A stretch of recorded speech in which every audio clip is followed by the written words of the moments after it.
నా సర్వము.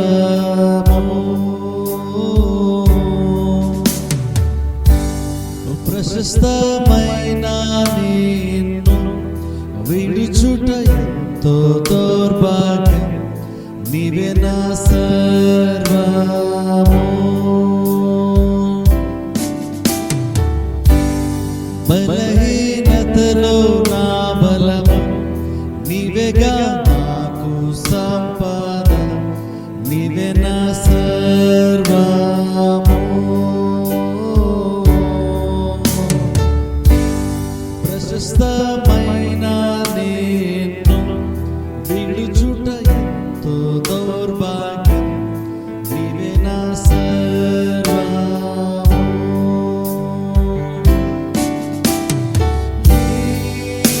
యేసు గొర్రె పిల్ల, ఘనమైనది నీ నామం.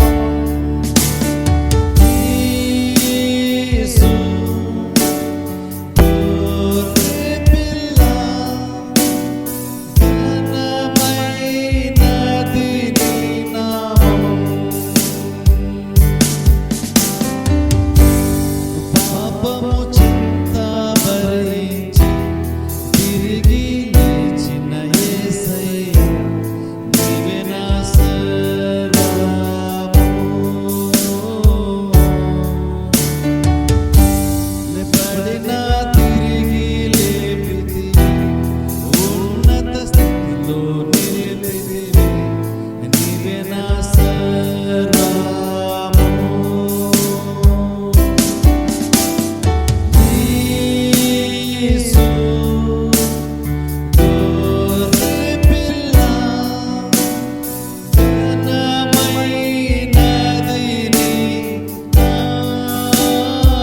దేవుని యొక్క వాక్యం చూసుకుందాం. రోమిలోకి రాసినటువంటి పత్రిక మొదటి అధ్యాయం.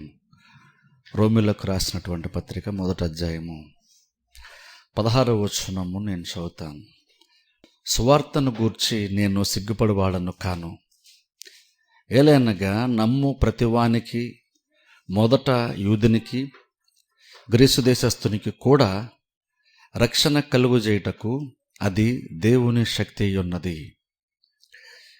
అపోస్తలుడైన పౌలు ఇక్కడ సువార్త యొక్క గొప్పతనం గురించి, సువార్త యొక్క శక్తిని గురించి, సువార్త అటువంటిది దేవుని యొక్క శక్తి అని ఇక్కడ మాట్లాడుతూ, ఆ సువార్త విని విశ్వాసం ఉంచేటువంటి వారందరూ కూడా అది రక్షణ దయచేస్తున్నటువంటి విషయాన్ని ఇక్కడ పౌలు మాట్లాడుతున్నాడు. చూడండి, విశ్వాసం గురించి ఏం చెప్తున్నాడంటే ఏలైనగా నమ్ము ప్రతివానికి అంటున్నాడు. ఇక్కడ నమ్ము ప్రతివానికి అంటున్నాడు. ఇప్పుడు చూడండి, విశ్వాసం గురించి, నమ్మకం గురించి అక్కడ పౌలు మాట్లాడుతూ, విశ్వాసం అనేటువంటిది ఎవరికి పనిచేస్తుంది, విశ్వాసం ఉంచినప్పుడు ఎంతమందికి పనిచేస్తుంది అంటే బైబిల్ అక్కడ పౌలు అంటున్నాడు నమ్ము ప్రతివానికి అంటున్నాడు. ఇప్పుడు చూడండి, మనం ఏమనుకుంటామంటే చాలా సందర్భాల్లో విశ్వాసం ఉంచుతాం, కానీ అది ప్రతిసారి ఆ విశ్వాసం పనిచేయదు. ప్రతిసారి విశ్వాసం తగినట్టుగా దేవుడు ఎందుకో కానీ కార్యం జరగదని కొన్నిసార్లు మనం అనుకుంటుంటాం. ఇప్పుడు చూడండి, మనం నమ్ముతాం, ప్రార్థన చేస్తాం, కానీ కొన్నిసార్లు జరగదు అని చాలామంది చెప్పడం సహజంగా మనం ఉంటాం. అలా ఎవరైనా చెప్పినా సరే మనం కూడా నిజమే కదా అనుకుంటాం. కానీ ఆశ్చర్యం ఏంటంటే బైబిల్లో అయితే ఎక్కడ ఆ వచ్చిన మనకు ఒక్క చోట కూడా అలాగున్నా ఉండదు. మీరు నమ్మండి, చూడండి, బహుశా జరగచ్చు అని విశ్వాసం గురించి మాట్లాడుతున్న ప్రతిసారి ఎక్కడక్కడ ఒక్క చోట కూడా బైబిల్లో అయితే మీరు నమ్మండి, లేదా నమ్మి ప్రార్థించండి, లేదా నమ్మి కార్యాన్ని చేయండి, కొన్నిసార్లు జరుగుతుంది, అప్పుడప్పుడు జరగదు అని ఎక్కడ కూడా బైబిల్లో అయితే ఎక్కడ ఉండదు. కానీ చాలామంది ఏంటంటే అలా ఎందుకు చెప్తారు, అలా చెప్పారు మనం కూడా నిజంగా ఎందుకు ఆ మాటను అంగీకరించేస్తామంటే, చాలామంది ఏంటంటే మేము నమ్మేము అని చెప్తారు, మేము నమ్మే ప్రార్థన చేసాము, మేము నమ్మి ఇలా చేసాము, కానీ మాకు జరగలేదండి అని చాలామంది, కొంతమంది వారికి అనుభవంలో ఉండి కొన్ని విషయాలు చెప్తున్నప్పుడు మనం ఏం చేస్తామంటే బైబిల్లో చెప్పిన దాని గురించి మనం ఆలోచించకుండా అలా చాలామందికి అలాగా నమ్మారు కానీ జరగలేదని చెప్పినప్పుడు ఆటమి మనం కూడా ఏంటంటే కరెక్టే నమ్ముతాం, మనం ఏం చేస్తాం నమ్ముతాం, కానీ దేవుడు చేస్తాడు లేదో కొన్నిసార్లు జరగదు అనేటువంటి ఒక రకమైనటువంటి స్థితిలోనికి, ఒక రకమైనటువంటి బైబిల్కి ఆధారం లేనటువంటి ఒక నమ్మకంలోనే మనం వచ్చేస్తుంటాం. కానీ బైబిల్లో ఇక్కడ చూడండి పౌలు మాట్లాడుతూ, ఒకవేళ సువార్త ప్రకటించబడినప్పుడు సువార్తని నమ్మితే ఎంతమందికి రక్షణ వస్తుంది ఇక్కడ పౌలు మాట్లాడుతున్నాడు. సువార్త నిజంగా ఒక వ్యక్తి సువార్త విన్నాడు, నమ్మాడు, అలా నమ్మినప్పుడు ఎంతమందికి రక్షణ వస్తుంది అంటే నమ్ము ప్రతివానికి అన్నాడు. ఇప్పుడు చూడండి, మనం ఏంటంటే రక్షణ విషయానికి వచ్చేసరికి నమ్మే ప్రతివారిని దేవుడు రక్షిస్తాడు అన్నది నమ్మడంలో మనకి ఎటువంటి డౌట్ రాదు, మనకి అందుటువంటి ప్రాబ్లం మనకి లేదు. ఎందుకంటే రక్షణ అటువంటిది ఆత్మ సంబంధమైంది, అది మనకి పెద్దగా కనబడదు. కాబట్టి రక్షణ పొందిన ప్రతివారు కూడా అంటే నమ్మి విశ్వాసం నుంచి బాప్తిసం ప్రతి వారు కూడా రక్షణ పొందాం, మనం నమ్ముతాం, చాలా ఈజీ. కానీ కార్యాల విషయానికి వచ్చేసరికి ఎందుకో కానీ మనము నమ్ము ప్రతివానికి దేవుడు చేస్తాడు, నమ్మి విశ్వాసం నుంచి ప్రార్థన చేసే ప్రతివారు పొందుకుంటారని మాత్రం చాలా సందర్భంలో మనం నమ్ముతాం, ప్రార్థన చేస్తాం, చూడాలి మరి దేవుడు చేస్తాడేమో అంటాం మనం. ఇప్పుడు బేసిక్గా ఎప్పుడైతే నేను నమ్మాను కానీ చూద్దామని ఎప్పుడైతే నమ్మానో కానీ అన్నామో అందులోనే ఆటోమేటిక్గా నీ విశ్వాసం అనుకునేటువంటి దానిలోనే కొంచెం అవిశ్వాసం కూడా అందులో ఉంది. అప్పుడు బేసిక్గా చాలా సందర్భాల్లో అలా వచ్చినప్పుడు మనం బేసిక్గా ఏం చేయాలంటే ఆ కానీ అన్నది నీ నోటి నుంచి నీ ఆలోచనలు రాకుండాలంటే వీలైనంత ఎక్కువ వాక్యాన్ని మనం ఇంకా వినాల్సి ఉందని అర్థం. అంటే నీకు విశ్వాసం ఉంచాలని ఆశ నీకు ఉంది, నమ్ముతున్నావు, కానీ ఎందుకో కానీ ఇంకా సరిపోయినంత సంపూర్ణమైన విశ్వాసం కలిగేంతలాగా నీకు లోపల అంటే ఒక రకంగా నిండు విశ్వాసం మనకి లేదు. అప్పుడు ఏం చేయాలంటే నిండు విశ్వాసం ఉండాలంటే కొంచెం అవిశ్వాసము కూడా విశ్వాసంతో పాటు కలిసి ఉంది. కాబట్టి మనం వీళ్ళని ఎక్కువ వాక్యాలు వినాలి, ప్రసంగాలు వినాలి, లేదా విశ్వాసం గురించి బైబిల్ చదువుకుంటూ ఆ విషయాలు మనం గ్రహించి తెలుసుకొని నమ్మినప్పుడు సంపూర్ణ విశ్వాసం ఉంటుంది. అంటే అర్థం ఏంటంటే నీకు నిజంగా విశ్వాసం ఉందని అనిపించాలంటే, నీకు నిజంగా విశ్వాసం ఉందో లేదో నీకు ఎలా తెలుసు అంటే, నేను నమ్ముతాను, ప్రార్థన చేస్తాను, కానీ చూద్దాము అన్న మాట, కానీ చూద్దాంలో ఏం జరుగుతుందో అన్న థాట్ మనకు వచ్చిందంటే అర్థం ఏంటంటే నీకు ఆల్రెడీ నువ్వు అనుకున్నంత విశ్వాసం యాక్చువల్ నీకు లేదు, ఇంకా విశ్వాసం ఎంతో కొంత లోటు ఉందని అర్థం. అప్పుడేంటే ఇంకా ఎక్కువ వాక్యాలు మనం వినడం ఇంపార్టెంట్, ఎందుకంటే వినటం వలన విశ్వాసం కలుగును. కాబట్టి ఇప్పుడు ఇంకెక్కువ వాక్యాలు వినాలి. కాబట్టి బైబిల్ ఎక్కడో కూడా నమ్ముదాం, ప్రయత్నం చేద్దాం, చూద్దాం, దేవుడు ఎంతమందికి చేస్తాడో తెలియదు అన్నది బైబిల్ లేదు. పౌలు ఎంత కన్ఫామ్గా ఇక్కడ చెప్తా అంటే నమ్ము ప్రతివానికిని అంటున్నాడు. సో అది చాలా ఇంపార్టెంట్. ఇప్పుడు అక్కడ రక్షణ పొందడానికి లేదా ప్రతివారు ఖచ్చితంగా రక్షణ పొందుతారు అనడానికి పౌలు ఏం గ్యారంటీ చూస్తున్నాడు? అక్కడ దేన్ని బట్టి ప్రతివారు రక్షణ పొందుతారు చెప్తున్నాడంటే నమ్మకాన్ని బట్టి అంటున్నాడు. అందుకే నమ్ము ప్రతివానికి అన్నాడు. అంటే అర్థమైన రక్షణ పొందడానికి అయితే నమ్మేవు, కానీ దేవుడు రక్షిస్తా లేదో తెలీదు అని అయితే మనం ఎవరు కూడా డౌట్ పడం. అది అందులో మనం నమ్ముతాం, కానీ కొన్ని మన అవసరతల విషయానికి వచ్చేసరికి ఖచ్చితంగా ఎందుకో కానీ మనకు కొంత డౌట్ వచ్చేస్తుంటుంది. కానీ బైబిల్ ఎక్కడైతే మీరు నమ్మండి చేయండి కానీ చూద్దాం అనేది బైబిల్ ఎక్కడ కూడా లేదు. ఇప్పుడు అంటే అర్థం ఏంటంటే ఇప్పుడు ఏదైతే మనకి మనుషులు వారి అనుభవాలను బట్టి మనకు కొన్ని విషయాలు నేర్పిస్తూ ఉన్నారో, వాళ్ళ మాటలు బట్టి బహుశా వాళ్ళు చెప్తున్న సాక్ష్యాలు బట్టి ఏదైతే మన మైండ్లోకి వెళ్ళిపోయి మనకు తెలియకుండా ఎక్కడ మైండ్లో హృదయంలో స్థిరపడిపోయిందో దాన్ని మనం తీసివేసుకొని వాక్యం చేత మన హృదయాన్ని నింపుకున్నప్పుడు సంపూర్ణ విశ్వాసం ఉంటుంది. అప్పుడు గ్యారంటీ పౌల్లో మనం కూడా చెప్తాం నమ్ము ప్రతివానికిని. అది ఇక్కడ నమ్మకం గురించి ఇక్కడ పౌలు మాట్లాడుతున్నాడు. నమ్మితే ప్రతివారు రక్షణ వస్తుంది. రక్షణ ఎందుకు వస్తుంది అంటే వ్యక్తిని బట్టి అక్కడ రక్షణ దేవుడు ఇవ్వట్లేదు, నమ్మకాన్ని బట్టి రక్షణ ఇస్తున్నాడు. ఇప్పుడు ఆ వ్యక్తికి అవసరమైనంత నమ్మకం ఉన్నప్పుడు ప్రతివారిని దేవుడు రక్షించేస్తాడు. అన్నప్పుడు ప్రార్థించేటువంటి వ్యక్తికి కూడా అవసరమైనంత విశ్వాసం కనుక్కుంటే ప్రతివారికి కూడా దేవుడు జవాబు ఖచ్చితంగా ఇస్తాడు. ఎందుకంటే దేవుడు విశ్వాసాన్ని గౌరవిస్తాడు. అందుకే యేసుక్రీస్తు చాలా సందర్భంలో స్వస్థత కోసం చాలామంది చాలా రకాల సందర్భాల్లో చాలా రకాల సమస్యలతో వచ్చినప్పుడు దేవుడికి యేసుక్రీస్తు ఖచ్చితంగా అడిగారు, నేను ఇది చేయగలను నీవు నమ్ముచున్నావా అని అడిగారు. ఎందుకంటే అక్కడ క్రైటీరియా ఏంటి? అక్కడ మెయిన్ ఏం జరగాలి? అక్కడ ఇంపార్టెంట్ విషయం ఏంటి? దేవుడు కార్యం చేయడం దేవుడు రెడీ. నువ్వు ప్రాబ్లంతో నా దగ్గరకు వచ్చావు, ఓకే, ఇప్పుడు కార్యం అయితే నేను చేయడం రెడీ, కానీ నీకు నమ్మకము ఉందా? ఎందుకని ఆ బేసిస్ మీదే రక్షణ వస్తుంది, ఆ బేసిస్ మీదే కార్యమైనా సరే జరుగుతుంది. కానీ మనుషులం కాబట్టి చాలా సందర్భాలు సంపూర్ణంగా విశ్వాసం ఉంచడం కష్టం అవ్వచ్చు. కానీ ఏంటంటే తెలుసు, కనీసం అట్లీస్ట్ నీకు కొంత అపనమ్మకం అవిశ్వాసం కూడా ఉందన్న విషయం కనీసం మనం గుర్తించగలుగుతున్నామో కూడా ఆలోచించుకోవాలి. మనం ఏమనుకుంటామంటే నాకు అంత సంపూర్ణ విశ్వాసం అనుకుంటాం. నంటను మనుషులం కాబట్టి మనల్ని వాక్యంకు వ్యతిరేకమైనటువంటి కార్యాలు ప్రపంచంలో జరిగేటువంటివి, ప్రపంచంలో మనం చూసేవి, ప్రపంచంలో మనం వినేటువంటివి చాలా విషయాలు వాక్యానికి విరుద్ధంగా అంటే నీ విశ్వాసానికి విరుద్ధంగా కూడా పనిచేస్తుంటాయి నీ తెలియకుండా కూడా. కాబట్టి చాలా సందర్భంలో మన విశ్వాసం ఉంచడం కొంచెం కష్టమే. అందుకని సిస్టమేటిక్గా వాక్యం ఉండి అందుకని ఇంపార్టెంట్. ఎప్పుడైతే వాక్యం వినే విషయంలో తరచుగా మనం వినము, వాక్యం మీద మైండ్ పెట్టమో, తరచుగా వాక్యం వినేటువంటి అలవాటు మనకు మిస్ అవుతుందో, నీకు తెలియకుండా నువ్వు ఏం జరుగుతుందంటే నువ్వు ప్రసంగం వినాలంటే నువ్వు తెలిస్తే నువ్వు చర్చకు వస్తేనే ప్రసంగం వింటావు, నువ్వు సెలెక్ట్ చేసుకుంటే ప్రసంగం వింటావు. కానీ అవిశ్వాస సంబంధమైన మాటలు నీకు తెలియకుండా కూడా వచ్చేస్తాయి. జస్ట్ నువ్వేం చేయవసరం లేదు, నువ్వు సైలెంట్గా ఉన్నా సరే నీ చుట్టూ ఉన్న ప్రతి వాళ్ళు ఏదో మాడుతుంటారు. జస్ట్ నువ్వు టీవీలో న్యూస్ పెట్టినా చాలు అంత కూడా అవిశ్వాసంగానే ప్రతిదీ వస్తుంది. కాబట్టి అవిశ్వాసం ఉండడానికైతే నువ్వు ప్రత్యేక అవిశ్వాసం మాటలు వినాలి అనుకున్న అవసరం లేదు. ప్రపంచం అంత అవిశ్వాసమే ఉంది. నిరీక్షణ లేనటువంటి కార్యాలు, నిరీక్షణ లేనటువంటి స్థితే ప్రపంచంలో ఉంది. అప్పుడు విశ్వాసంలో ఎదగాలంటే ఇక నెగిటివ్గా విశ్వాసం వ్యతిరేకంగా చాలా కార్యాలు నువ్వు ప్రపంచంలో ఏ మూలకిలా పనిచేస్తున్నప్పుడు అప్పుడు ఆలోచించండి. నమ్ము ప్రతివానికి అన్నమాట బైబిల్ అన్న వాస్తవం అయితే కనుక నిజంగా దేవుడు నమ్ము ప్రతివారికి దేవుడు కార్యం చేస్తాడు అనుకున్నప్పుడు అప్పుడు విశ్వాసానికి ఎంత వాల్యూ ఉందో ఆలోచించండి. అప్పుడు విశ్వాసానికి అంత వాల్యూ ఉండి నమ్మితే ప్రతి వారికి జరుగుతుంది అని ఎంత బలమైన విశ్వాసం అయ్యి ఉంటే అప్పుడు విశ్వాసం ఎంత వాల్యుబుల్ ఆలోచించండి. అప్పుడు విశ్వాసం అంత వాల్యుబుల్ అయితే మనం విశ్వాసానికి ఎంత వాల్యూ ఇవ్వాలి?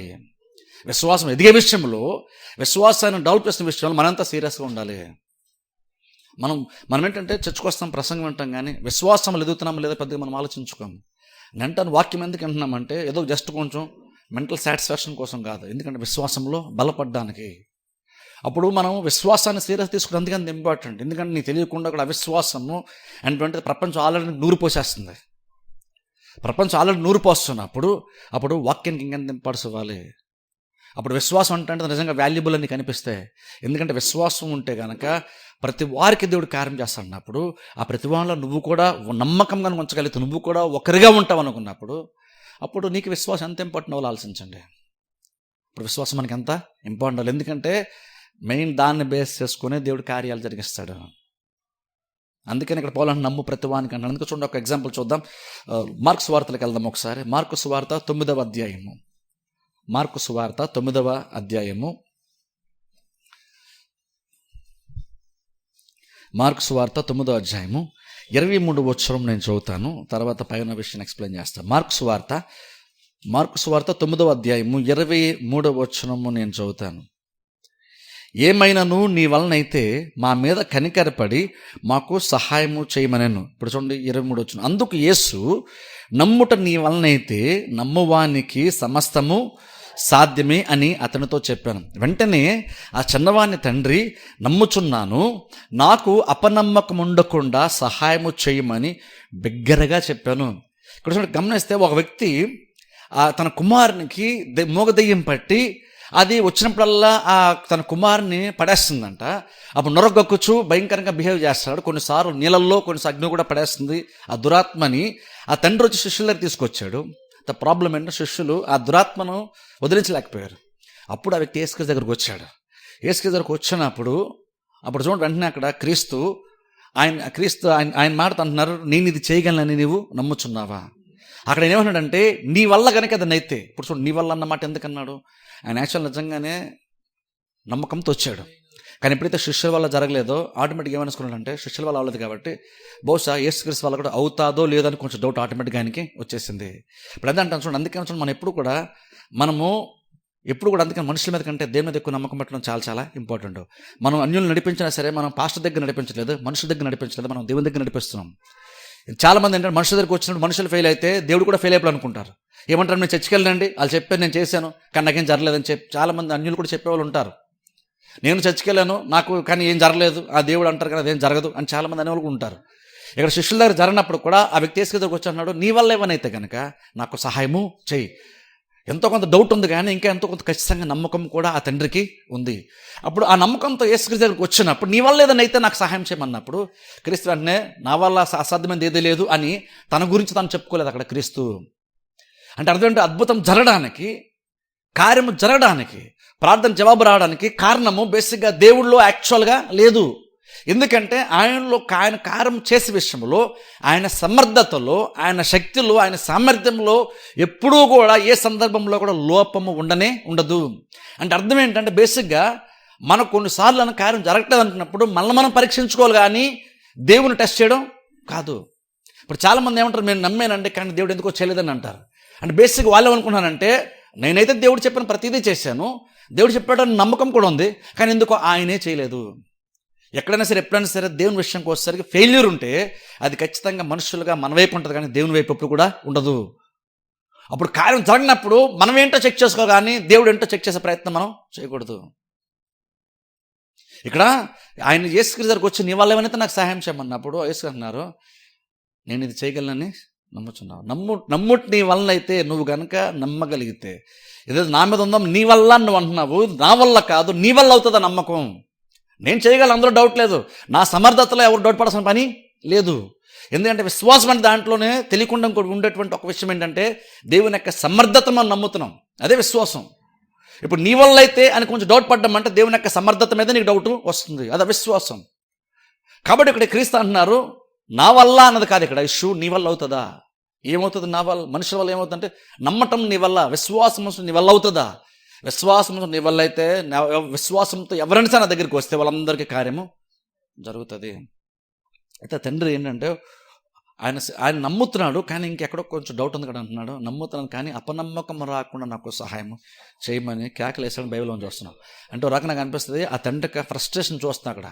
అంటే బహుశా కుమారుని ఎంతకాలం ఉందంటే చిన్నప్పటి నుంచి ఉందని చెప్తాడు ఆ తండ్రి. యేసుక్రీస్తు చెప్తాడు అంటే అన్ని సంవత్సరాల పాటు తన కుమారుడు అలా సఫర్ అవుతుంటే ఆ తండ్రి చూస్తూ చాలా బహుశా వేసారిపోయి ఉంటాడు.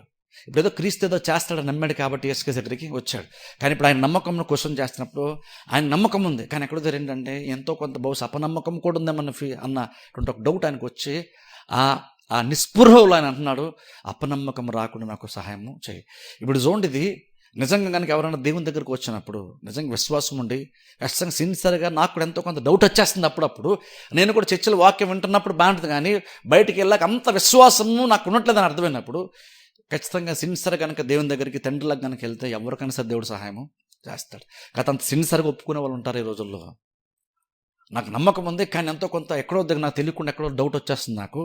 కానీ ప్రభువా అవిశ్వాసం రాకుండా, నాకు అపనమ్మకం రాకుండా నాకు సహాయం చేయండి. నిజంగా సిన్సియర్ కనుక దేవుని దగ్గర అడిగితే నువ్వు అవిశ్వాసాన్ని నువ్వు వ్యక్తపరుస్తున్నావు దేవుని దగ్గర, తండ్రి దగ్గర నువ్వు దేవుని దగ్గర తీసుకుని వెళ్తున్నావు, ఆయన పాదాల దగ్గర తీసుకెళ్తున్నావు. అలాంటి వరకు ఖచ్చితంగా దేవుడు సహాయము చేస్తాడు. దేవుడు ఎవరికి ప్రపంచంలో సహాయం చేయలేడంటే, నాకైతే నమ్మకం ఉంది కానీ దేవుడే ఎందుకో కానీ సరిగ్గా బిహేవ్ చేయట్లేదు అని ఎప్పుడైతే అలాగనుకోని దేవుడినే ప్రశ్నిస్తాం మనం, అలాంటి వారికి దేవుడు కూడా ఏం సహాయం చేయలేడు. కానీ నువ్వెంత అవిశ్వాసంగానే ఉండు, కానీ దేవుని దగ్గరికి వచ్చి ప్రభు నేను అవిశ్వాసంగా ఉన్నాను, నాకు సహాయం చేయండి, ఖచ్చితంగా దేవుడు సహాయం చేస్తాడు. దేవుని యొక్క సహాయం వల్ల ఖచ్చితంగా అవిశ్వాసంలో విశ్వాసంలో ఖచ్చితంగా మనం షిఫ్ట్ అవుతాం. అయితే అలా అది అవిశ్వాసం ఉందనే విషయాన్ని గ్రహించి దాన్ని గుర్తించి దాన్ని ఒప్పుకునేటువంటి స్థితిలో, సిన్సియర్గా నిజాయితీ ఒప్పుకునేటువంటి స్థితిలో మనుషులు యాక్చువల్గా ఉండాలి. ఇక్కడ అపనమ్మకం రాకుండా నాకు సహాయం చేయన్నప్పుడు అక్కడ క్రీస్తు అద్భుతం చేశారు. కానీ అయితే నీకు అపనమ్మకం ఉంది, నువ్వు వెళ్ళిపో, విశ్వాసం ఉన్నా నా దగ్గర రానలేదు అంటే బేసిక్ ఏం చెప్తుందంటే అక్కడ క్రీస్తు ఏమన్నారంటే నీకు అపనమ్మకం నేను ఖచ్చితంగా నీకు సహాయము చేస్తాను. అది గుర్తించడం చాలా చాలా ఇంపార్టెంట్.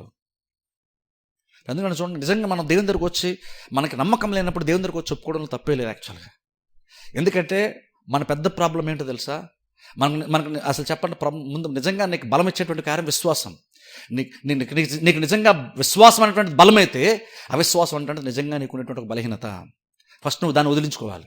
కార్యం జరగాలంటే ఫస్ట్ ఆఫ్ ఆల్ అవిశ్వాసాన్ని మనం వదిలించుకోవాలి. ఎందుకంటే ఆ విశ్వాసం ఉంటే, నీకు నిజంగా విశ్వాసం ఉంటే అదే నీకు బలం అవుతుంది కార్యము సాధించుకోవడానికి. అందుకే అన్నారు క్రీస్తు, నమ్ముటి నీ వలనైతే నమ్మువానికి సమస్తము సాధ్యము.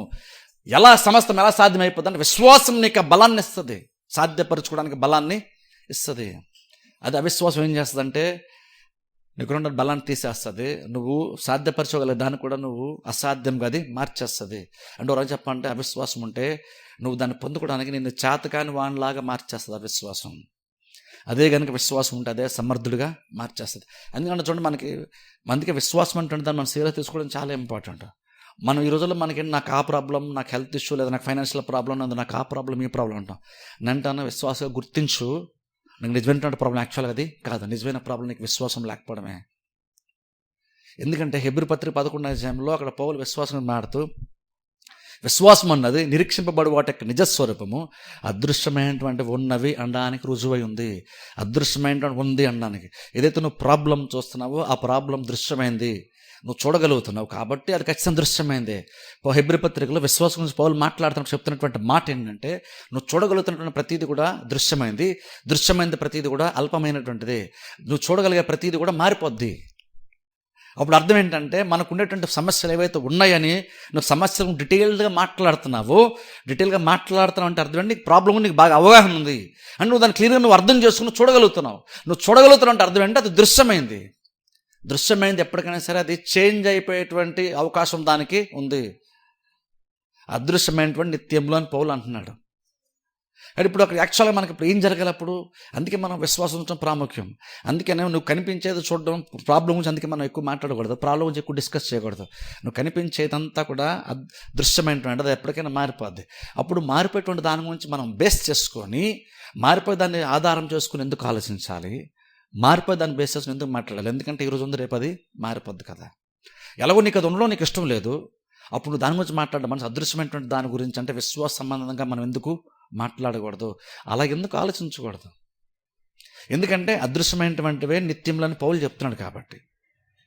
ఇప్పుడు యాక్చువల్గా మనం ఏం చేయాలి అప్పుడు అదృశ్యమైన నిత్యములు అన్నప్పుడు, ఎందుకంటే బైబిల్ మీద హెబ్రీ పత్రికలోనే 11వ అధ్యాయం 3-4 మనం చదివితే అక్కడ పౌలు విశ్వాసం గురించి మాట్లాడుతూ ఈ ప్రపంచంలో అలా నిర్మించబడ్డని పౌలు మాట్లాడుతూ, ఒకసారి చూద్దాం చూడండి వచ్చిన కూడా హెబ్రీ పత్రిక 11:3 చదువుతాను చూడండి. హెబ్రీ పత్రిక 11వ అధ్యాయము 3 అక్కడ పౌలు మాట్లాడుతూ, ప్రపంచములు దేవుని వాక్యం వల్ల నిర్మాణమైనవనియు అందును బట్టి దృశ్యమైనవి కనబడు పదార్థములచే నిర్మించబడలేదనియు విశ్వాసము చేత గ్రహించుకొనుచున్నాం. ఇక్కడ విశ్వాసంతో గ్రహిస్తున్నాం. ఏమని గ్రహిస్తాం అంటే అక్కడ అంటున్నాడు చూడండి, దృశ్యమైనవి కనబడేటువంటి పదార్థములచే నిర్మించబడలేదు అంటే సృష్టింపడినటువంటి ప్రతీది కూడా, అంటే నువ్వు చూస్తున్నటువంటి ప్రతీది కూడా దృశ్యముగా పదార్థములతో ఉన్నటువంటి ప్రతీది కూడా దాని నుండి రాలేదు, అదృశ్యమైనటువంటి దాని నుండి వచ్చింది అంటున్నాడు.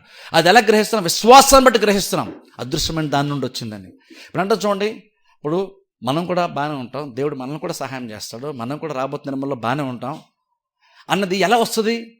ఇప్పుడు చాలాసార్లు మనం ఏమనుకుంటామంటే మనకెవరు సపోర్ట్ చేస్తారు, మనకి ఎక్కడి నుంచి వస్తుంది, మనం ఎలా పైకి వస్తాం, మనకి ఎలా బాగుంటుంది అని కొన్నిసార్లు మనం అనుకుంటాం. చూసారు అంటాను, మనకి ఎలాగా అన్నప్పుడు నువ్వు ఆలోచించుకో, ఎక్కడి సహాయం మనకి వస్తుంది. నువ్వు చూసే ప్రతీది కూడా, ఇప్పుడు నువ్వు చూస్తున్నటువంటి ప్రపంచం ఎలా వచ్చిందంటే నువ్వు చూసేటువంటి దానిలోండి చూసేది రాలేదు, నువ్వు చూడనటువంటి దానిలోండి నువ్వు ఇప్పుడు చూస్తున్నది వచ్చింది. ఇక్కడ పౌలు మారుతా సృష్టి గురించి మారుతా అంటున్నాడు. సృష్టి ఎలా వచ్చింది? నువ్వు దృశ్యమైనది నీకు కనబడుతుంది చూసేది ఎలా వచ్చిందంటే అదృశ్యమైనటువంటి దాని నుండి వచ్చిందని విశ్వాసం వల్ల మనం గ్రహిస్తున్నాం. అప్పుడు మనకు సహాయం ఎక్కడ వస్తుందండి? మనకెవరు సపోర్ట్ చేస్తారు, మనం ఎలా పైకి వస్తాం, మనం ఎలా బాగుంటాం, మనకి ఎలా స్వస్థ వస్తుంది, మనం ఎలా బాగానే పైకి వస్తాం, అప్పులు ఎలా తిరిగితే ప్రాబ్లమ్స్ ఎలా సాల్వ్ అవుతాయి అని ఎలాగవుతుంది అని అనుకున్నప్పుడు బేసిక్గా ఏం చేస్తానంటే అదృశ్యం ఏంటంటే దానిలో ఉండి యాక్చువల్ ఇవన్నీ వస్తాయనే విషయం నువ్వు గ్రహించలేకపోతున్నావు అర్థం. ఎందుకంటే నువ్వు చూసే దానిలోని చూసేది రాదు, నువ్వు చూడనటువంటి దానిలోని చూసేది వస్తుంది. ఫర్ ఎగ్జాంపుల్ చెప్తాను చూడండి, ఈ స్టాండ్ ఉంది, ఇది చెక్కతో చేశారు, దీన్ని ప్లైవుడ్తో చేశారు దీన్ని. కానీ ఇప్పుడు చూడండి, సపోజ్ అనుకుందాం ఇది తయారు చేసినప్పుడు మనం వాడుకున్నాం, కానీ ఇది ఎక్కడి నుండి వచ్చింది అన్నాం అనుకోండి, ఇది చెక్క నుండి వచ్చింది అంటాం. ఇప్పుడు కొంచెం వెనక్కి వెళ్దాం, సార్ చెక్క నుండి వచ్చారు, చెక్కను కూడా మనం చూస్తున్నాం, ఈ స్టాండ్ని చూస్తున్నాం. కాబట్టి ఈ స్టాండ్ చెక్క నుండి వచ్చింది, కానీ చెక్క ఎక్కడి నుండి వచ్చింది అన్నాం అనుకోండి, అప్పుడు చెట్టు నుండి వచ్చింది అంటాం. అప్పుడు అలా వెనక్కి వెళ్ళాలనుకో, చెట్టు ఎక్కడి నుండి వచ్చింది అంటే దేవుడు చేస్తే వచ్చింది. అప్పుడు అంటే అర్థం ఇప్పుడు యాక్చువల్ అక్కడికి చెట్టు వరకు మనం వెళ్తున్నాం బాగానే ఉంది, కానీ చెట్టు కానీ ఇంక వెనక్కి వెళ్తే అదృశ్యమైన దానిలోని చెట్టు వచ్చింది, చెట్టులోని చెక్క వచ్చింది, చెక్కలోని స్టాండ్ వచ్చింది. ఏదో నువ్వు కళ్ళతో ఇప్పుడు చూస్తున్నావు, ఏదో చూసే దాని నుండి రాలేదు. ఇలా వెనక్కి వెళ్తే చూడనటువంటి అదృశ్యం ఏంటంటే దాని నుండి ఒకటి చూసేది వచ్చింది, దాని నుండి ఇంకోటి వచ్చింది, దాని నుండి ఇంకోటి వచ్చింది. ప్రతీది నువ్వు ప్రపంచంలో చూసే ప్రతీది కూడా అలాగా. ఇప్పుడు నువ్వు చూస్తున్న ప్రతీది కూడా ఒక మూమెంట్లో అదృశ్యం ఏంటంటే దానిలో ఉండే ప్రతీది వచ్చింది. ఇప్పుడు చూస్తున్నాం కాబట్టి ఈ స్టాండ్ అయితే చెక్క నుండి వచ్చింది, కానీ చెక్క అయితే అది ఆటోమేటిక్ చెక్క లేదు, చెట్టు నుండి వచ్చింది. కానీ ఆ చెట్టు మాత్రం దేవుడు సృష్టితో వచ్చింది. అంటే సృష్టింపడక మునుపు చెట్టు అనేటువంటిదే లేదు. అందుకని పౌలు అన్నాడు అదృశ్యమైన దానిలోనే దృశ్యమైన ప్రతిదీ వచ్చిందని మనం విశ్వాసం వల్ల మనం గ్రహిస్తున్నాం, అర్థం చేసుకుంటున్నాం కదా. అంటే అర్థం ఏంటి, ఇప్పుడు యాక్చువల్గా మనం చూసేటువంటి ప్రతిదీ కూడా ఈవెన్ ఆశీర్వాదాలే కావచ్చు, ఫైనాన్షియల్ ప్రాబ్లమ్స్ సొల్యూషనే కావచ్చు, ఈవెన్ స్వస్థతే కావచ్చు, ఇంకేదన్నా కావచ్చు, సుఖము, ఆరోగ్యము, సంతోషము, నెమ్మది, ఇవి కూడా కావచ్చు. ఇవన్నీ కూడా ఎక్కడి నుండి వస్తాయి? చూసి దాని నుండి రాదు, అదృశ్యమైన దాని నుండి ఖచ్చితంగా ప్రతిదీ వస్తుంది. అది ఎలా తెలుసుకుంటే మనం విశ్వాసం వల్ల మనం గ్రహిస్తాం. ఇప్పుడు అంటాను చూడండి, ఇప్పుడు ఎక్కడి వస్తుందండి నాకు అంటే నువ్వు విశ్వాసం అయ్యి ఉంటే, నీకు విశ్వాసం ఉండుంటే ఎక్కడ వస్తుందో తెలిసి ఉండాలి ఈ పాటికి. ఎందుకంటే నువ్వు చూసే ప్రతిదీ ఎక్కడి వచ్చిందో నీకు అర్థమైనప్పుడు నీకు సంబంధించిన ప్రతిదీ కూడా ఎక్కడి వస్తుందో కూడా నీకు తెలిసి ఉండాలి ఈ పాటికి, విశ్వాసం అయ్యి ఉంటే. ఎందుకంటే మన చుట్టూ ప్రపంచం అంతా కూడా ఎక్కడి వచ్చిందో మనకు అర్థమైంది. అది నీకు అర్థమైనప్పుడు నీకు సహాయం ఎక్కడ వస్తుందో కూడా నీకు అర్థం అవ్వాలి కదా. అప్పుడు నువ్వు కేవలము ఈ మైండ్తో మాత్రమే ఆలోచిస్తున్నావు, నీ కళ్ళతో మాత్రం చూస్తున్నాం కాబట్టి మనకెవరు సహాయం చేస్తారు, మనకెలా జరుగుతుంది అని మనం అంటున్నాం. అప్పుడు ఏమన్నా నువ్వు చూసేదాన్ని మాట్లాడుతున్నావు, చూసేదేం కనబట్టలేదు కాబట్టి మనకెలా వస్తుంది అంటున్నావు. కానీ ప్రపంచం అంతా కూడా అలాగే ఒకప్పుడు అదృశ్యమైన దానిలో ఉండే కదా, ఇమ్మెటీరియల్లో నుంచి కదా మెటీరియల్ వచ్చింది.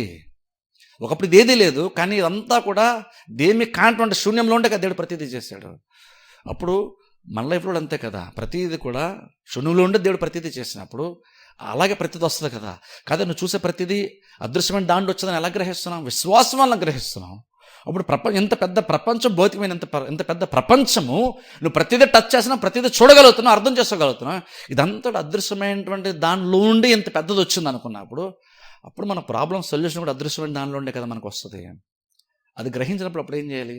అప్పుడు మనం విశ్వాసం నేర్చుకోవాలి కదా. నువ్వు చూసేదాన్ని కాకుండా అదృశ్యమైన దాన్ని మనం చూడడం నేర్చుకోవాలి కదా. అప్పుడు ఆ వ్యక్తి, ఆ కుమారుడికి పుట్టిన దగ్గర నుండి చిన్నప్పుడు అదే సమస్య.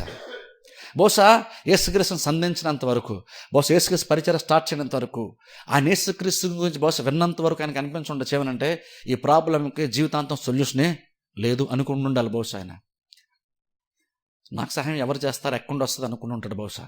కానీ ఒకసారి యేసుక్రీస్తు వచ్చి పరిచయం చేసి మనుషుల జీవితాల్లో కార్యం జరిగించినప్పుడు ఆయన ఎప్పుడు విని ఉంటాడు యేసుక్రీస్తు గురించి, ఆయన చేయగలని నమ్మాడు. ఇప్పుడు సడన్గా ఆయనకి నమ్మకం, నిరీక్షణ ఆయనకి ఏర్పడింది. నేను అంటాను అలాంటి నిరీక్షణ మనకు కూడా రావాలంటాను. ఇప్పుడు చూడండి, నిరీక్షణ అనేటువంటి కూడా చాలా చాలా ఇంపార్టెంట్. విశ్వాసం అంతే, నిరీక్షణ అంతే ఇంపార్టెంట్ మనకి. బేసిక్ విశ్వాసం అంటే ఏంటి? ఈ కార్యం జరుగుతుంది అటువంటిది విశ్వాసం. కానీ ఏం జరుగుతుంది అంటే దానికి ఎదురు చూస్తారు, అది నిరీక్షణ అవుతుంది. అంటే బేసిక్ ఇప్పుడు ఏంటి, ఇప్పుడు నిరీక్షణ అనుకోవచ్చు అంటే నేను బాగానే ఉంటాను, నేను కూడా ఇలా ఉంటే బాగున్ను అన్నది నిరీక్షణ. అంటే నేను అలా ఉండాలి, నేను కూడా అలా ఉంటే బాగున్ను, నాకు కూడా అలా జరిగితే బాగున్ను, నేను ఈ స్థితిలో ఉంటే బాగున్ను అన్నది నిరీక్షణ. ఆ స్థితిలో నేను నడిపించేదైతే సామర్థ్యం ఇచ్చేది విశ్వాసం. కానీ నిరీక్షణ ఏం చేస్తుంది? నిరీక్షణ ఏం చేస్తుందంటే నీకు ఒక గురి నిలుపుతుంది. అందుకని నిరీక్షణ కూడా చాలా ఇంపార్టెంట్. అండ్ నిరీక్షణ అంటే ఏంటి? నేను ఇలా ఉండాలి అన్నది ఒక నిరీక్షణ. కానీ ఇప్పుడు అది ఆ నిరీక్షణ నేను ఎలా ఉండాలి అన్నది కూడా ఎక్కడి వస్తున్నా కూడా ఇంపార్టెంటే తెలుసు. ఇక్కడ ఇప్పుడు ప్రపంచంలో చాలామందికి ఉంటుంది, నేను కూడా మంచి స్టేజ్లో ఉండాలి, నేను కూడా మంచి స్టేటస్లో ఉండాలి, నేను కూడా బ్రహ్మాండంగా బతకాలి అని ప్రపంచంలో అందరికీ ఉంది.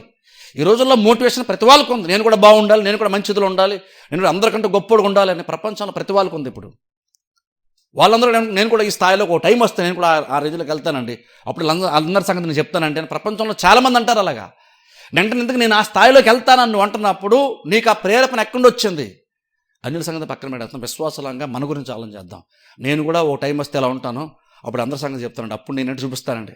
ఇంకోసారి ఆ నిరీక్షణ కోసం మాట్లాడుతాను, చూసారా నేను కూడా ఇలా ఉంటానని, నేను కూడా ఇలా ఉండాలి అని అనుకున్నప్పుడు నేను ఉండాలి అనేటువంటి ఆలోచన నీకు ఫస్ట్ టైం ఎందుకు వచ్చింది, దేన్ని బట్టి వచ్చిందో ఆలోచించుకోవాలి. ప్రపంచాన్ని బట్టి వస్తేనో లేదా ఎవరినో చూసి వాళ్ళకి ఎలా ఉంది నాకు కూడా ఇలా ఉండాలి అనుకుంటే అది నిరీక్షణ కాదు.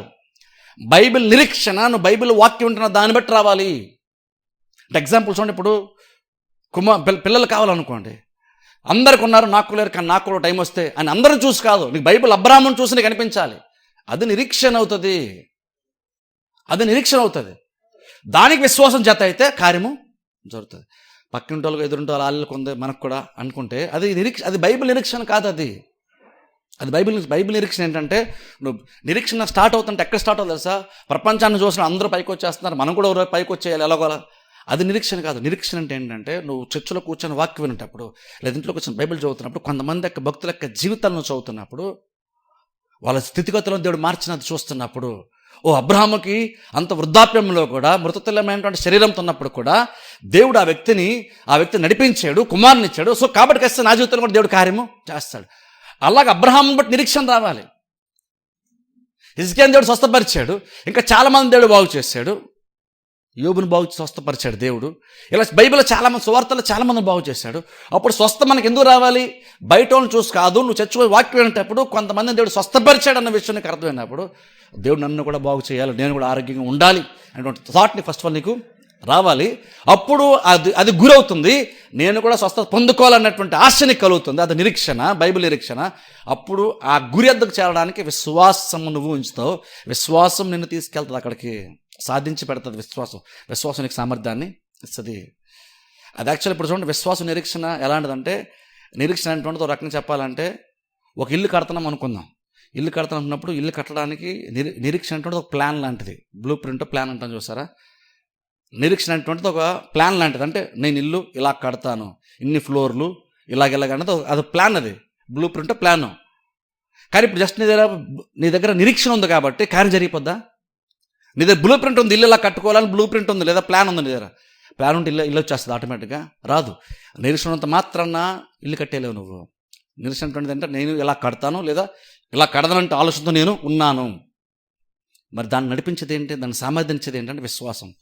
బేసిక్ విశ్వాసం అంటే ఎలా చెప్పుకోవచ్చు? విశ్వాసం అంటే మెటీరియల్ ఎలా అంటే అలాగా. ఇప్పుడు ప్లాన్ అనేటువంటిది లేదా బ్లూ ప్రింట్ అనేటువంటిది, అది ఇల్లు ఇలా కట్టాలి, ఇలా ఉంటుంది, ఇన్ని ఫ్లోర్లు ఇలాగనేటువంటిది బ్లూ ప్రింట్ అయితే, అది నిరీక్షణ అయితే, విశ్వాసం ఏంటంటే అనుకున్నటువంటి రీతిలో కట్టడానికి ఇసుక, సిమెంట్ ఇవన్నీ ఉంటాయి చూసా, బ్రిక్స్ ఇవన్నీ, ఇదంతా విశ్వాసం లాంటిది. ఇప్పుడు చూడండి, ఇది లేకుండా అది ఉన్నా వేస్టే, అది లేకుండా ఇది ఉన్నా వేస్టే. ఇటుకలో అంత మాత్రం ప్లాన్ లేకపోతే ఏం కడతావు? మెటీరియల్ అంతా నీ దగ్గర ఉంది, విశ్వాసం ఉందండి, నాకేం వద్దండి కానీ నాకు విశ్వాసం ఉందండి అంటారు చూసారు కొంతమంది. అది వినడానికి చాలా చాలా ఆత్మీయతలాగా ఉంటుంది. నాకేం వద్దండి, నాకేం ఒక్కడు కూడా అవసరం లేదండి కానీ నాకు దేవుని నాకు విశ్వాసం మాత్రం ఉందండి అన్నా అనుకోండి, ఏం చేస్తావు? అంటే రొక్క చెప్పండి, నువ్వు ఇటుకలు సిమెంట్ అన్నీ పెట్టుకున్నావు, నేనేం కట్టను అన్నా, అప్పుడు నీకు అది ఎందుకు? అది ఇప్పుడు దానివల్ల యూజ్ ఏమీ ఉంది. ఇంకో వ్యక్తి ఉన్నాడు, నాకు నిరీక్షణ అంటున్నాడు, కానీ విశ్వాసం కోసం ఏం ప్రయత్నం చేయట్లేదు. ప్లాన్ అయితే బ్లూ ప్రింట్ బ్రహ్మాండంగా మంచి కట్టాలని సరైన ప్లాన్ వేసుకున్నాడు, కానీ ఇటుకలు ఇవన్నీ లేవు. ఏం చేసుకుంటాడు ఆ వ్యక్తి మాత్రం? ఈ రెండు ఉంటేనే కార్యము జరుగుతుంది. అలాగే నీకు నిరీక్షణ ఉంటే సరిపోదు. అంటే పాజిటివ్ యాటిట్యూడ్ ఉంటే నేను కూడా టైం వస్తే ఎలా ఉంటానని అంటే సరిపోదు. సరే నీకు ఆ ప్లాన్ ఉంది, నేను కూడా ఇలా ఉండాలనిపించింది, కానీ అక్కడ నడిపించడానికి అవసరమైనటువంటి సామర్థ్యం ఏంటంటే విశ్వాసం నీ దగ్గర ఉందా? అది కూడా ఉండడం చాలా ఇంపార్టెంట్. చాలామందికి ఈ రోజుల్లో ఏంటంటే మోటివేషన్ చాలా చూస్తున్నాం, చాలా చోట్ల ఉన్నాయి కాబట్టి అందరికీ ఇప్పుడు ఆ మోటివేషన్ చాలా మందికి ఉంది. అదే నిరీక్షణ చాలా సందర్భాలు అనుకుంటాం. నిరీక్షణ బైబిల్ నుండి రావాలి. బైబిల్లో భక్తులను దేవుడు ఎలాగ ఆశీర్వదించాడు అది మనకు రావాలి, అవన్నీ మనం తెలియాలి. బైబిల్ భక్తుల్ని ఎలా దేవుడు స్వస్థపరిచాడు, ఎలాగ ఆశీర్వదించాడు, వారి జీవితాలు ఎలా కార్యం చేశాడు, ఎలా యుద్ధాల్లో వాళ్ళకి విజయాన్ని ఇచ్చాడు, చచ్చిపోయినటువంటి వారిని దేవుడు ఎలాగ పైకి లేవనెత్తాడు, తిరిగి బ్రతికింప చేశాడు, ఎలా బలాన్ని ఇచ్చాడు, సామర్థ్యం ఇచ్చాడు.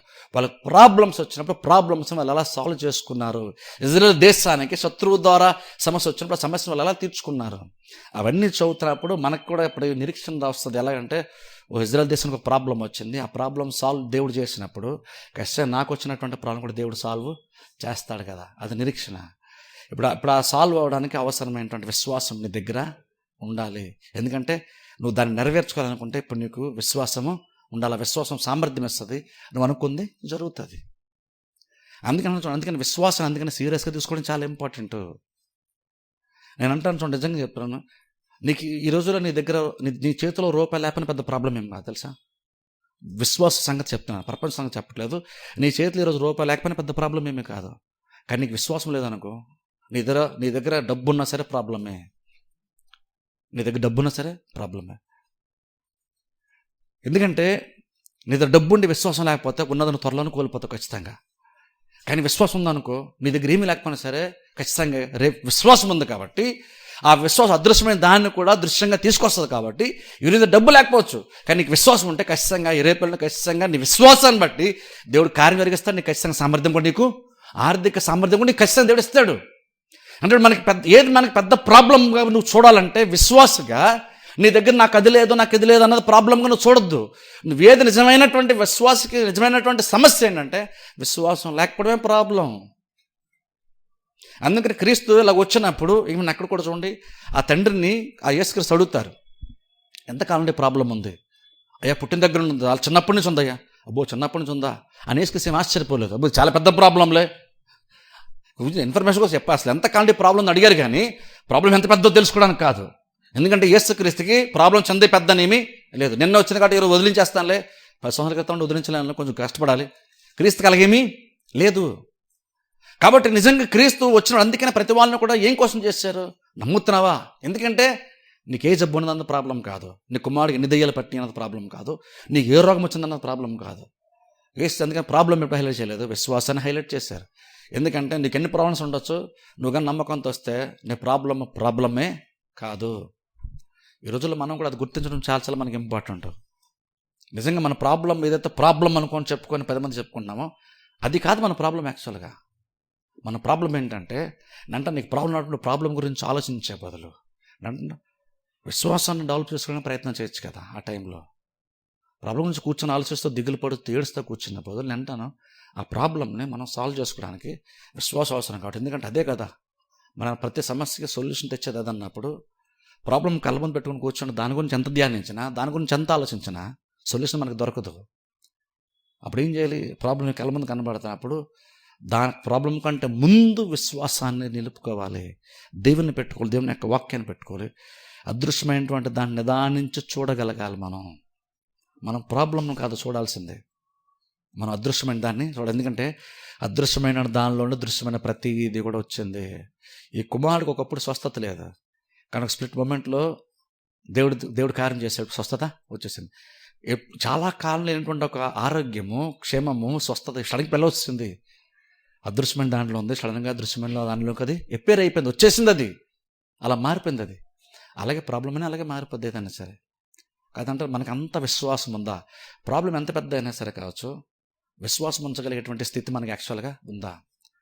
ఎందుకంటే చూడండి, నిజంగా గుర్తించండి, మనకు ప్రాబ్లం ఎప్పుడు కూడా ప్రాబ్లం యాక్చువల్గా కాదు.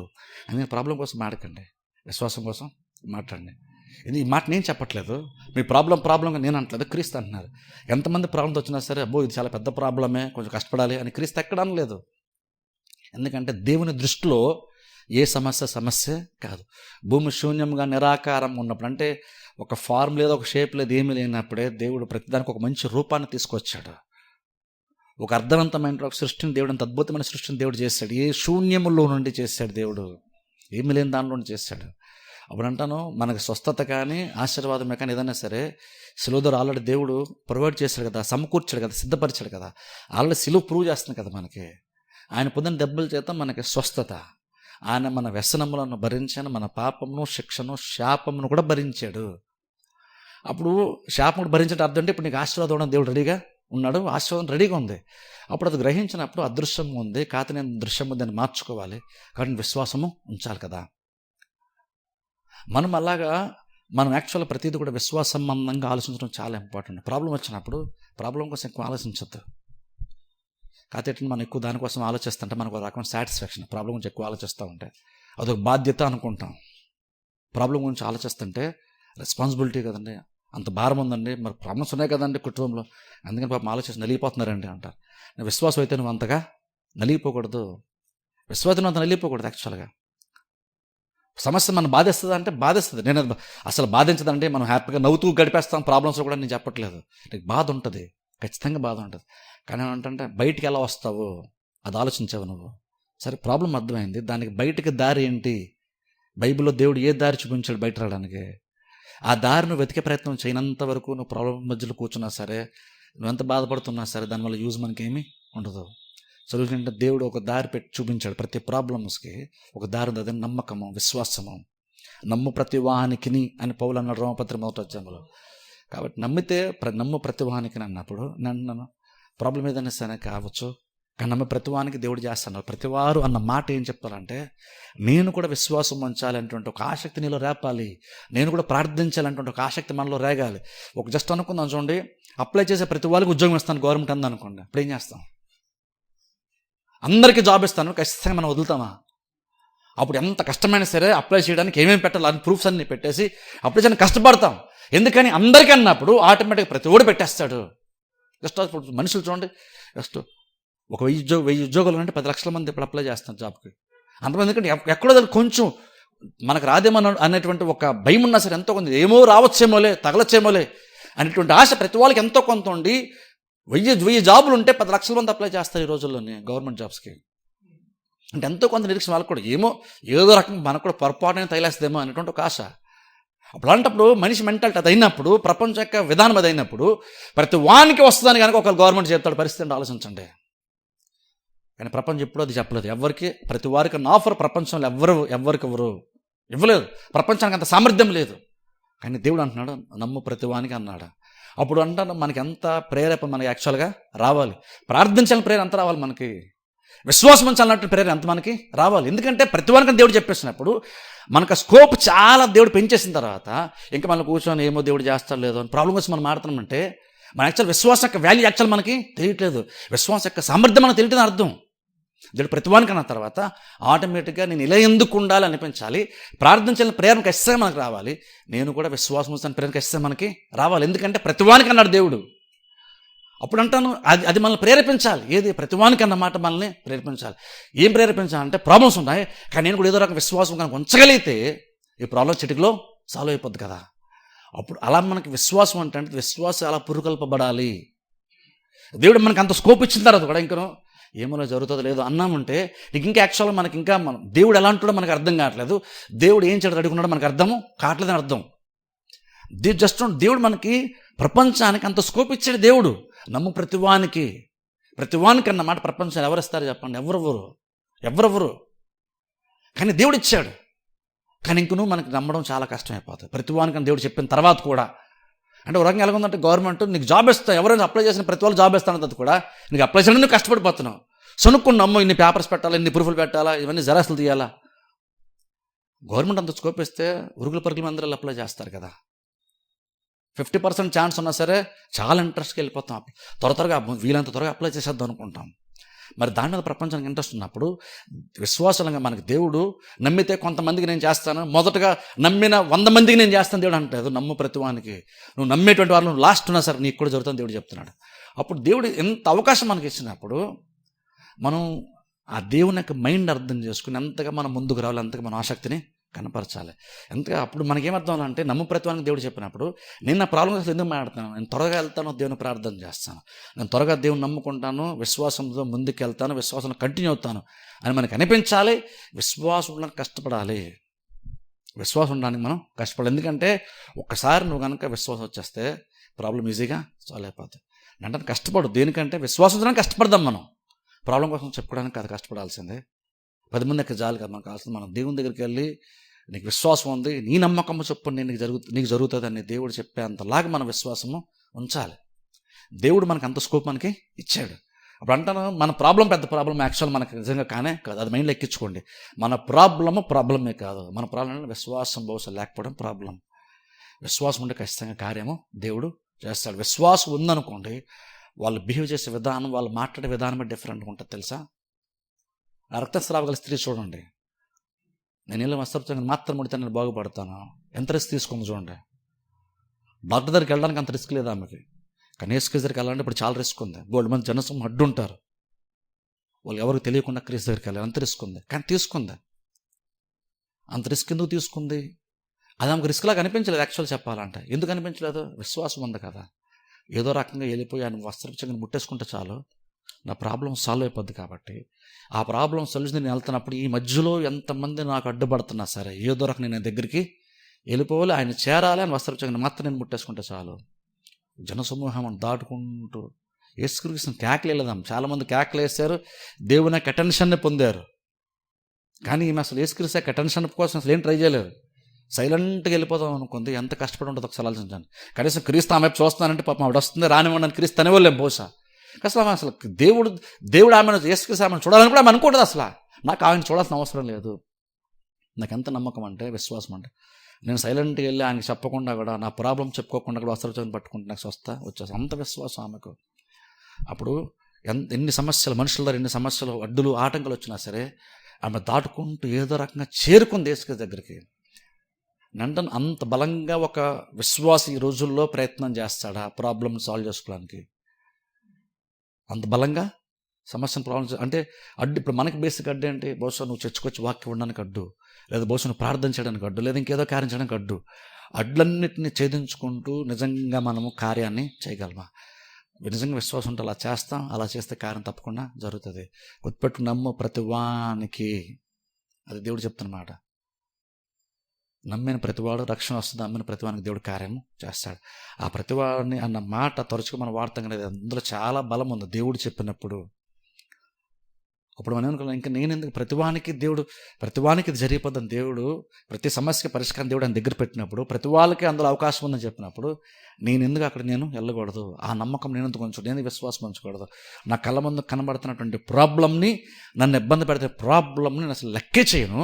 నేను కేవలము నా స్ట్రగుల్ అంతా ఒకటే, నేను విశ్వాసం ఉంచి నా స్ట్రగుల్, విశ్వాసం కోసమే ప్రయాసపడతాను, నమ్మకంలో కొనసాగడానికి ప్రయాసపడతాను అనుకున్న విశ్వాసంలో కంటిన్యూ అయితే ఖచ్చితంగా ఒక టైం వస్తే ప్రాబ్లం దేవుడు ఖచ్చితంగా సాల్వ్ చేస్తాడు. చూసేదాన్ని చూసి ఆగిపోద్ది. ఎందుకంటే చూసేది ఈరోజు ఉంటుంది, రేపు పోద్ది. బైబిల్లో దేవుడు పౌలు చెప్తున్నటువంటి మాట.